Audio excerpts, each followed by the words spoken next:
Today is Monday, September 15th, 2025. This is Quick Start from CBN News. I'm Dan Andros. More details emerge about Tyler Robinson and his transgender boyfriend. We'll have that top story and more on today's podcast, where we bring you news from a Christian perspective. Don't forget to subscribe and leave a rating. You can email us. Our email address is quickstartpodcast@cbn.org. We'd love to hear from you because we're glad you're here with us each and every weekday, bright and early, as we get through the news of the day. Joining me today, CBN's Billy Hallowell. And Billy, a lot to get through. Still the big story, Charlie Kirk's assassination. There are more details coming out, and people are responding. On the focus story, you've got a big response from Dallas Jenkins. Yes, Dallas Jenkins really had a lot of powerful things to say about rhetoric and the dangers surrounding it, so we're going to get into that today. All right, details coming up in just a moment on that. On the main thing, college campuses, they used to be a bastion of free speech and the battle of ideas. Last week, the world was rocked by an assassination on a college campus. Is free speech on campuses, is it completely gone? There happened to be, this is before this shooting and this assassination took place, a brand new ranking that really spells out the troubling levels of political intolerance there on campus. Madison Seals has more on that coming up on the main thing. We get to all of that and more coming up in 30 seconds. My papa says the Messiah isn't real. He's just a story. So what do you believe? From the Salvation Poem Project comes Light of the World. I really liked that movie. You're really going to want your fam to see this. It's Jesus' life, so clear and so fun. I want to see it again. See the hand-drawn animated film everyone's talking about. He's the king of all kings! He's nothing. He is the light of the world. Light of the World. Now playing in theaters. Rated PG. And we'll go to the news now in 90 seconds. The shock of Charlie Kirk's assassination continues reverberating as suspect Tyler Robinson, who's 22, faces aggravated murder charges and will appear in court tomorrow. He remains jailed without bail under special watch pending a mental health review. Utah Governor Spencer Cox says Robinson is refusing to cooperate. Investigators point to his immersion in gaming, Reddit, and dark internet culture as possible influences. Bullet casings from his rifle were engraved with memes, gaming references, and even lyrics tied to anti-fascist groups. Authorities confirm Robinson was in a relationship with a transgender roommate described by relatives as his boyfriend, who, according to family members, hates conservatives and Christians. Reports say the boyfriend openly expressed support for President Biden on social media. Both were active in online gaming and furry communities, which investigators are probing as part of a broader radicalization picture. Cox acknowledged a note is being reviewed that may shed light on a motive. The roommate has not been charged and is said to be cooperating fully with investigators. Utah Attorney General says death penalty remains on the table. The White House praised Kirk's legacy of promoting Christian and conservative values, with President Trump squarely blaming the left for fostering a culture of violence. Speakers engaged in a vigil at the Kennedy Center last night to pray and honor Charlie Kirk's life. Those are just some of today's top headlines. You can check out more stories over at cbnnews.com. Billy, more details are coming out. We're going to continue to learn more as the days roll in. One thing I saw over the weekend, Billy, and this was, we'll see more details on this. I'm sure Tyler Robinson's parents will speak at some point. But it appears that Tyler Robinson's dad may have been the one that ultimately got Tyler apprehended in the first place, because when those images went out, when they did that press conference and showed the surveillance footage of the suspect, Tyler Robinson's dad confronted him, said, "Tyler, is that you? That looks like you." And ultimately, he did confess, and then Tyler's dad got him to confide in a youth pastor and then they held him because Tyler reportedly said he'd rather kill himself than turn himself in, and they were able to contain him and hold him until authorities were able to bring him in. Just as the details come out, we need to be praying for that family, and particularly this father who I can't imagine that situation, Billy, and having to be in that. And even if you weren't 100% sure, to even be able to ask that question, just the courage and the bravery that took is remarkable. It is. I mean, for a parent to turn their own child in, it is the right thing to do. It's a difficult thing to do. And I've always admired parents who are willing to, on a smaller scale, we've had many stories in the past of a crime that was committed and a mother sees that it was her son, it could have been, theft or anything like that. And she'll go and she'll turn that son in because she wants him to learn a lesson. In this case, this father, what an unimaginable place to be in, but doing the right thing, making sure his son is being held accountable for really one of the most horrific crimes we've witnessed of late. So I just can't picture what that's like as a parent.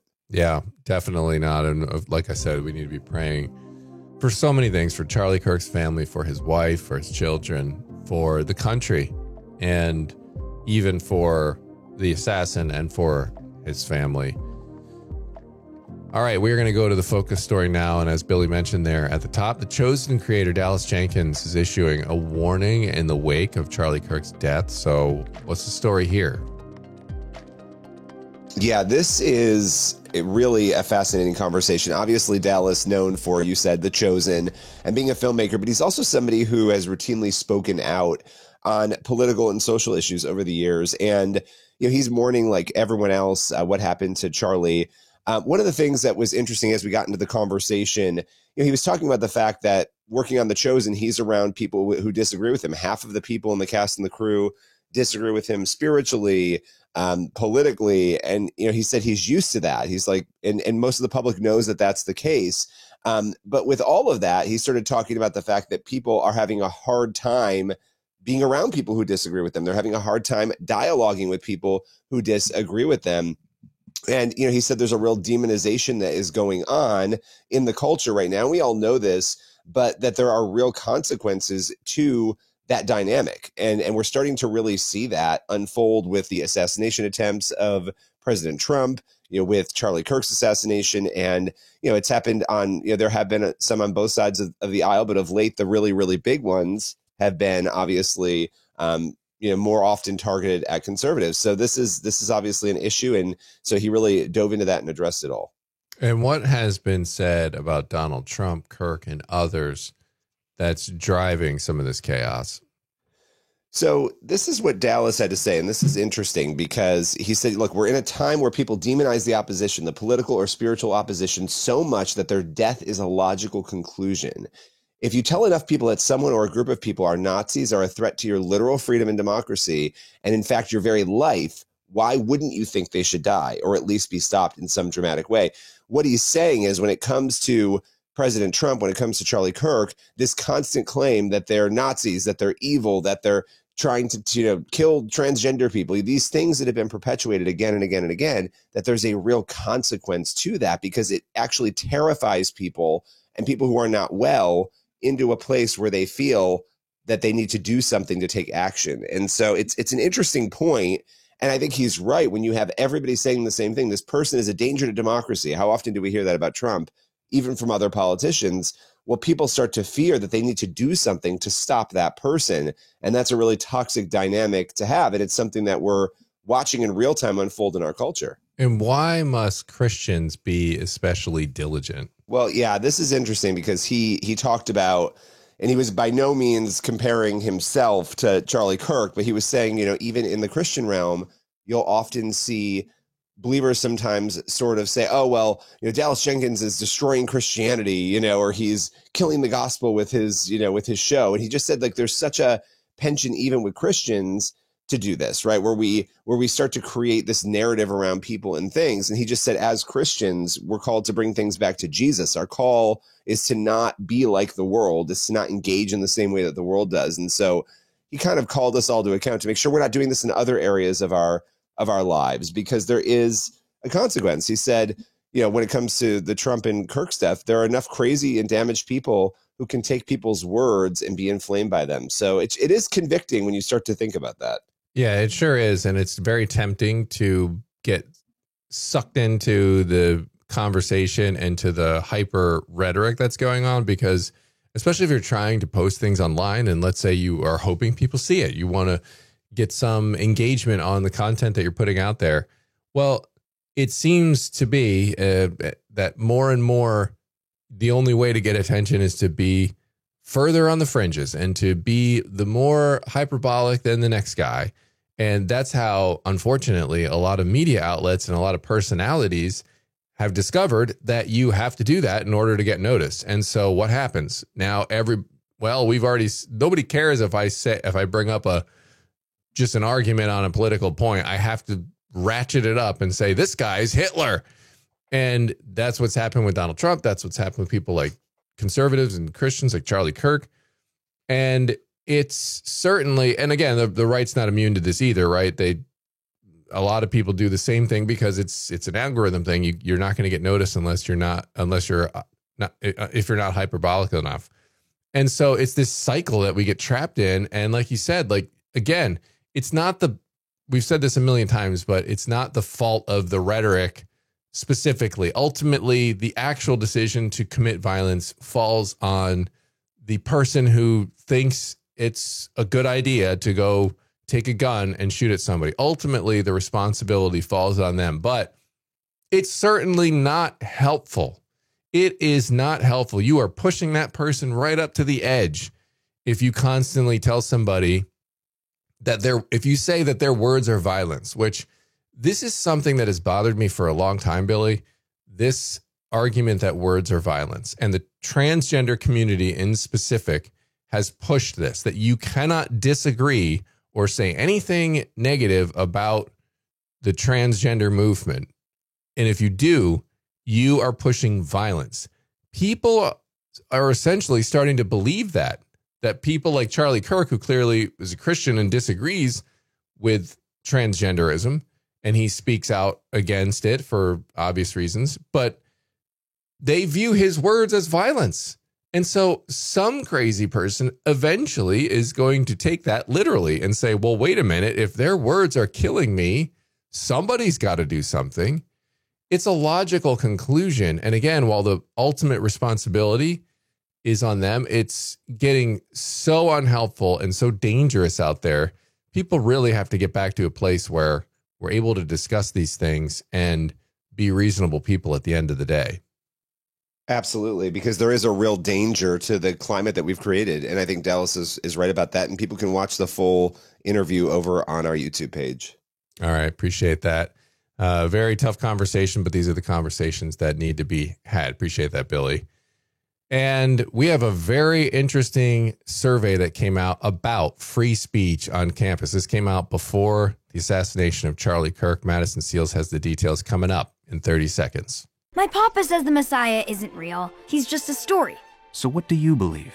From the Salvation Poem Project comes Light of the World. I really liked that movie. You're really going to want your fam to see this. It's Jesus' life so clear and so fun. I want to see it again. See the hand-drawn animated film everyone's talking about. He's the king of all kings. He's nothing. He is the light of the world. Light of the World.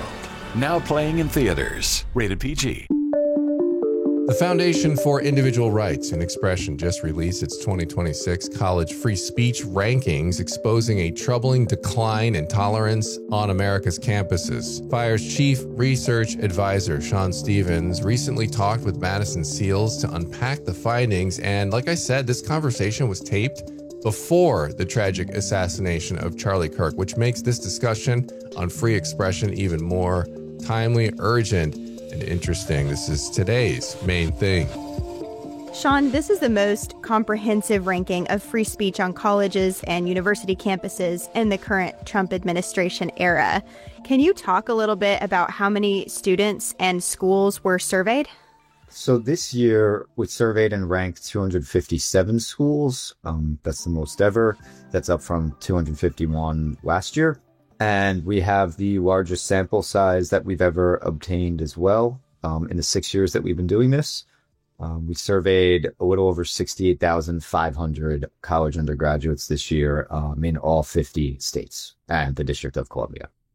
And what were some of the most surprising rankings in your perspective? Overall, big takeaway, just in general, is most schools obtain failing grades And this is because they don't even do the bare minimum to follow the First Amendment and protect student and faculty speech on their campuses. So I think that's like a big takeaway.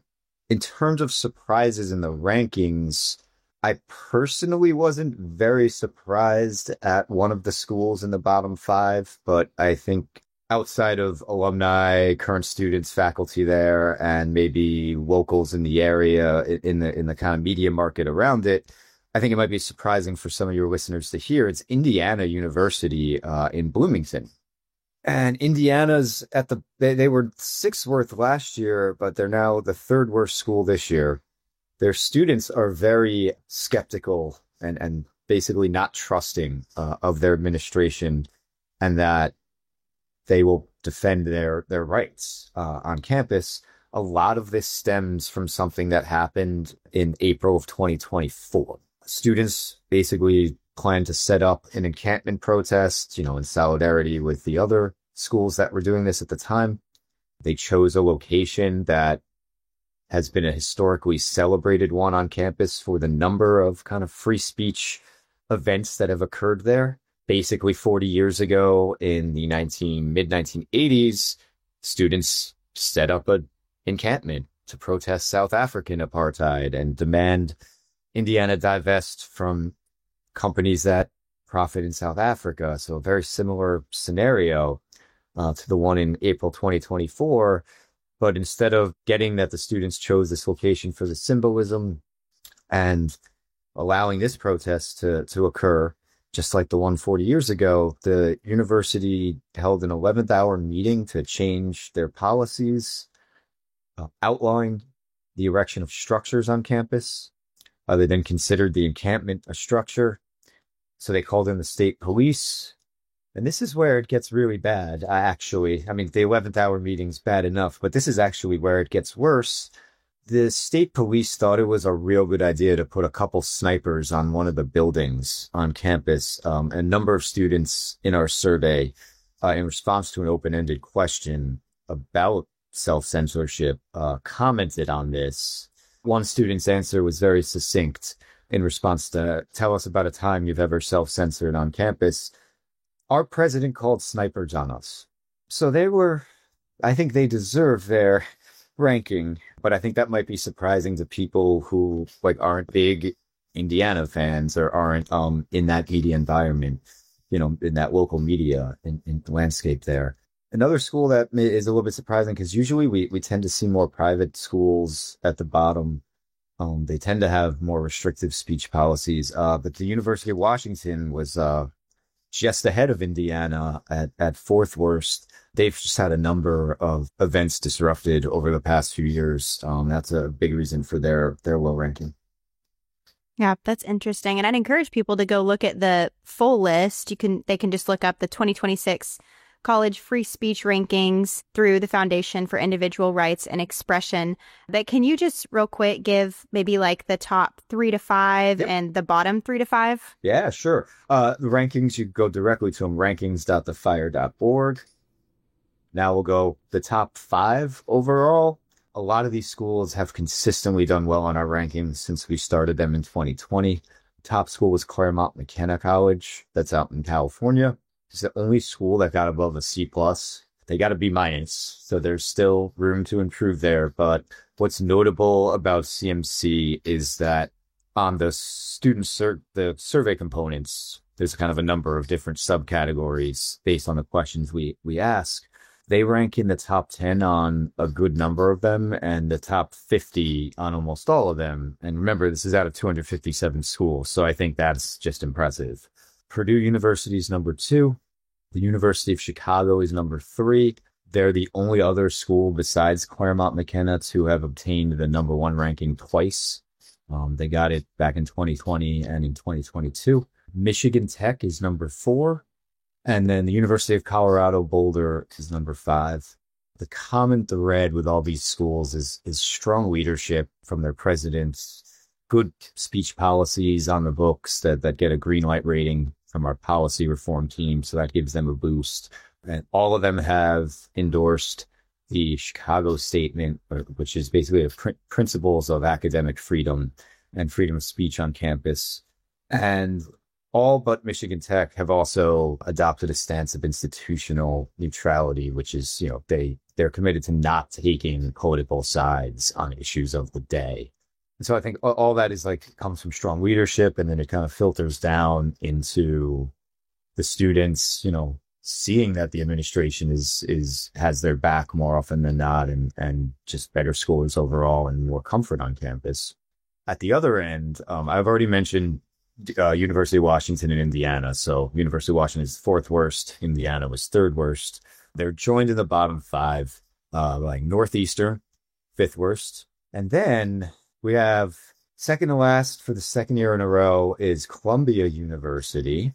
And then the worst school this year for free speech, I'll do I guess a little drum roll in my head here. It's Columbia's sister college right across the street, Barnard. The common thread with Barnard, Columbia, and at least Indiana is the lack of trust in the administration. Barnard's score on the administrative component is the lowest ever in the 6 years we've done this, and it was 4 standard deviations below the average. Columbia was considerably better than Barnard. They were only 2 standard deviations below the average on this component. Indiana was down there as well. So the common thread, at least with those 3, is students not trusting the administration really at all. Overall, after looking at this report, are you encouraged by what you're seeing? And do you think that the Trump administration's increased scrutiny of higher education has made a difference in the environment on campuses?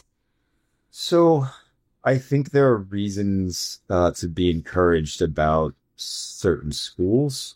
Like I mentioned, Claremont McKenna does very well on almost all of our survey metrics. And it's really interesting because they're part of a consortium that includes 5 schools, the Claremont colleges, that effectively they share, they basically share a campus, but they are separate institutions. And the other 4 are mediocre to actually very poor in the rankings. So to me, they're a very interesting place. And if we want solutions, it's probably a very good place to look. Vanderbilt, Dartmouth, some of these are schools that have seen a rise in the rankings. They both reformed their policies that were on the books. They previously had speech policy ratings that were losing them points in the rankings. They now both have green light ratings. Vanderbilt has actually long been a leader in other policies, having adopted both the Chicago principles and a stance of institutional neutrality prior to 2020. The only other school that did that was Claremont McKenna. And you're starting to see improvement in student survey responses on these campuses as well. They Dartmouth and Vanderbilt, and they both also have recently introduced these open dialogue programs where students see debate modeled well between 2 competing speakers, or just a controversial speaker is brought in, and the way to ask questions is structured in a way that models kind of a healthy discourse. So I think there's reasons for hope at certain schools, and then there's signs of these are encouraging signs, and I would hope more schools consider adopting some of these programs. On the broader question, one thing that is concerning that's shown up in the data is we have questions on whether or not controversial speakers should be allowed on campus. And we also ask about the acceptability of disrupting these events in some way. And the trends here are not good, basically. Since 2020, liberal students have, had consistently been lower in political tolerance, and more likely to say things like shouting down a speaker, blocking entry to an event, using violence to stop a speech are at least rarely acceptable at times. But the trends that started to emerge a few years ago and what's troubling this year is conservative students are starting to converge on where those liberal students have been for the past 6 years. So the trends in terms of those components are going in the wrong direction. All right, Madison, appreciate that conversation there. That's going to leave us with time on the podcast today for one last thing. We've got John 8:32. Then you will know the truth, and the truth will set you free. I love that. It's just the truth is what sets us free. Not believing the lies, not believing the chaos. Amen. Amen. Great spot to leave it there on the Quick Start podcast today.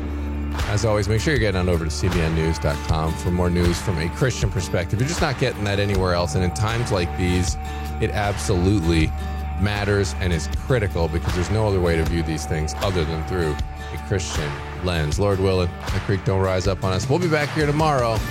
God bless. We'll see you then.